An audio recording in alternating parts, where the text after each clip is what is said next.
नमस्कार दोस्तों, स्वागत है आपका हमारे चैनल पर। नवरात्रि का आरंभ हो चुका है। नवरात्रि के इन 9 दिनों में माँ दुर्गा के अलग अलग स्वरूपों की उपासना की जाएगी। माता रानी की पूजा अर्चना के साथ आपको इस कथा का श्रवण अवश्य करना चाहिए। श्री दुर्गा नवरात्रि व्रत कथा करने से आपको सभी 9 देवियों की कृपा प्राप्त होगी। बृहस्पति जी बोले, हे ब्रह्मा जी, आप अत्यंत बुद्धिमान, सर्वशास्त्र और चारों वेदों को जानने वालों में श्रेष्ठ हो। हे प्रभु, कृपा कर मेरा वचन सुनो। चैत्र, आश्विन, माघ और आषाढ़ मास के शुक्ल पक्ष में नवरात्रि का व्रत और उत्सव क्यों किया जाता है? हे भगवान, इस व्रत का फल क्या है? किस प्रकार करना उचित है? और पहले इस व्रत को किसने किया? सो विस्तार से कहो। बृहस्पति जी का ऐसा प्रश्न सुनकर ब्रह्मा जी कहने लगे, हे बृहस्पति, प्राणियों का हित करने की इच्छा से तुमने बहुत ही अच्छा प्रश्न किया है। जो मनुष्य मनोरथ पूर्ण करने वाली दुर्गा, महादेवी, सूर्य और नारायण को ध्यान करते हैं, वे मनुष्य धन्य हैं। यह नवरात्र व्रत संपूर्ण कामनाओं को पूर्ण करने वाला है। इसके करने से पुत्र चाहने वाले को पुत्र, धन चाहने वाले को विद्या, चाहने वाले को विद्या और सुख चाहने वाले को सुख मिल सकता है। इस व्रत को करने से रोगी मनुष्य का रोग दूर हो जाता है और कारागार में पड़ा हुआ मनुष्य बंधन से छूट जाता है। मनुष्य की तमाम विपत्तियां दूर हो जाती हैं और उसके घर में संपूर्ण संपत्तियां आकर उपस्थित हो जाती हैं। समस्त पापों को दूर करने वाले इस व्रत को करने से ऐसा कौन सा मनोरथ है जो सिद्ध नहीं हो सकता? यदि व्रत करने वाला मनुष्य सारे दिन का उपवास न कर सके तो एक समय भोजन करे और उस दिन बांध्यों सहित नवरात्रि व्रत कथा का श्रवण करे। हे बृहस्पति, जिसने पहले इस महाव्रत को किया है उसका पवित्र इतिहास मैं तुम्हें सुनाता हूँ। तुम सावधान होकर सुनो। इस प्रकार ब्रह्मा जी के वचन सुनकर बृहस्पति जी बोले, हे ब्रह्मा जी, मनुष्यों का कल्याण करने वाले इस व्रत के इतिहास को मेरे लिए कहिए, मैं सावधान होकर सुन रहा हूँ। आपकी शरण आए हुए मुझ पर कृपा करो। ब्रह्मा जी बोले, पीठत नाम के मनोहर नगर में एक अनाथ नाम का ब्राह्मण रहता था। वह भगवती दुर्गा का भक्त था। उसके संपूर्ण सद्गुणों से युक्त मानो ब्रह्मा की सबसे पहली रचना हो ऐसी यथार्थ नाम वाली सुमति नाम की एक अत्यंत सुंदर कन्या पैदा हुई। वह कन्या सुमति अपने घर के बालकपन में अपनी सहेलियों के साथ क्रीड़ा करती हुई इस प्रकार बढ़ने लगी जैसे शुक्ल पक्ष में चंद्रमा की कला बढ़ती है। उसका पिता प्रतिदिन दुर्गा की पूजा और होम किया करता था। उस समय वह भी नियम से वहां उपस्थित होती थी। एक दिन वह सुमति अपने सखियों के साथ खेलने लगी और भगवती के पूजन में उपस्थित नहीं हुई। उसके पिता को पुत्री की ऐसी असावधानी देखकर क्रोध आया और पुत्री से कहने लगा कि हे दुष्ट पुत्री, आज प्रभात से तुमने भगवती का पूजन नहीं किया। इस कारण मैं तुम्हें कुष्ठी और दरिद्र मनुष्य के साथ विवाह करूंगा।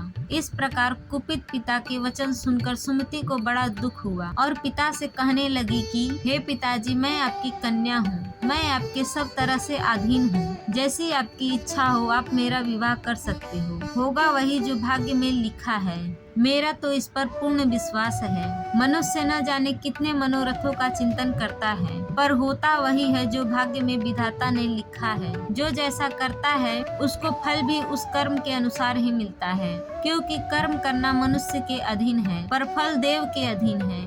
जैसे अग्नि में पड़े हुए तृण भी उसका अधिक प्रदीप्त कर देते हैं, उसी तरह अपनी कन्या के ऐसे निर्भरता से कहे हुए वचन सुनकर उस ब्राह्मण को अधिक क्रोध आया। तब उसने अपनी कन्या का एक कुष्ठी के साथ विवाह कर दिया और अत्यंत क्रोध होकर पुत्री से कहने लगा कि जाओ, जल्दी जाओ, अपने कर्म का फल भोगो। देखे केवल भाग्य भरोसे पर रहकर क्या करती है। इस प्रकार से कहे हुए पिता के कटु वचनों को सुनकर सुमति अपने मन में विचार करने लगी, अहो मेरा बड़ा दुर्भाग्य है जिससे मुझे ऐसा पति मिला। इस तरह अपने दुख का विचार करती हुई वह सुमति अपने पति के साथ वन चली गई और भयानक वन में कुशा युक्त उस स्थान पर उन्होंने वह रात बड़े कष्ट से व्यतीत की। उस गरीब बालिका की ऐसी दशा देखकर भगवती पूर्व पुण्य के प्रभाव से प्रकट होकर सुमति से कहने लगी कि हे ब्राह्मणी, मैं तुम पर प्रसन्न हूँ। तुम जो चाहो वरदान मांग सकती हो। मैं प्रसन्न होने पर मनोवांछित फल देने वाली हूँ। इस प्रकार भगवती दुर्गा का वचन सुनकर ब्राह्मणी कहने लगी कि आप कौन हैं जो मुझ पर प्रसन्न हुई। यह सब मेरे लिए कहा और अपनी कृपा दृष्टि से मुझ दासी को कृतार्थ करो। ऐसा ब्राह्मणी का वचन सुनकर देवी कहने लगी कि मैं आदि शक्ति हूँ और मैं ही ब्रह्मा, विद्या और सरस्वती हूँ। मैं प्रसन्न होने पर प्राणियों का दुख दूर कर उसको सुख प्रदान करती हूँ। हे ब्राह्मणी, मैं तुम पर तेरे पूर्व जन्म के पुण्य के प्रभाव से प्रसन्न हूँ। तुम्हारे पूर्व जन्म का वृत्तांत सुनाती हूँ। सुनो। तुम पूर्व जन्म में निषाद की स्त्री थी और अति पतिव्रता थी। एक दिन तेरे पति निषाद ने चोरी की। चोरी करने के कारण तुम दोनों को सिपाहियों ने पकड़ लिया और ले जाकर जेल खाने में कैद कर दिया। उन लोगों ने तेरे को और तेरे पति को भोजन भी नहीं दिया। इस प्रकार नवरात्र के दिनों में तुमने न तो कुछ खाया और न ही जल पिया, इसीलिए 9 दिन तक नवरात्र का व्रत हो गया। हे ब्राह्मणी, उन दिनों में जो व्रत हुआ उस व्रत के प्रभाव से प्रसन्न होकर तुम्हें मनोवांछित वस्तु दे रही हूँ। तुम्हारी जो इच्छा हो सो मांगो। इस प्रकार दुर्गा के कहे वचन सुनकर ब्राह्मणी बोली कि अगर आप मुझ पर प्रसन्न है तो हे दुर्गे, आपको प्रणाम करती हूँ। कृपा करके मेरे पति के कोढ़ को दूर कर दीजिए। देवी कहने लगी कि उन दिनों में जो तुमने व्रत किया था उस व्रत के एक दिन का पुण्य अपने पति का कोढ़ दूर करने के लिए अर्पण करो। मेरे प्रभाव से तेरा पति कोढ़ से रहित और सोने के समान शरीर वाला हो जाएगा। ब्रह्मा जी बोले। इस प्रकार देवी का वचन सुनकर वह ब्राह्मणी बहुत प्रसन्न हुई और पति को निरोग करने की इच्छा से ठीक हो जाए ऐसा बोली।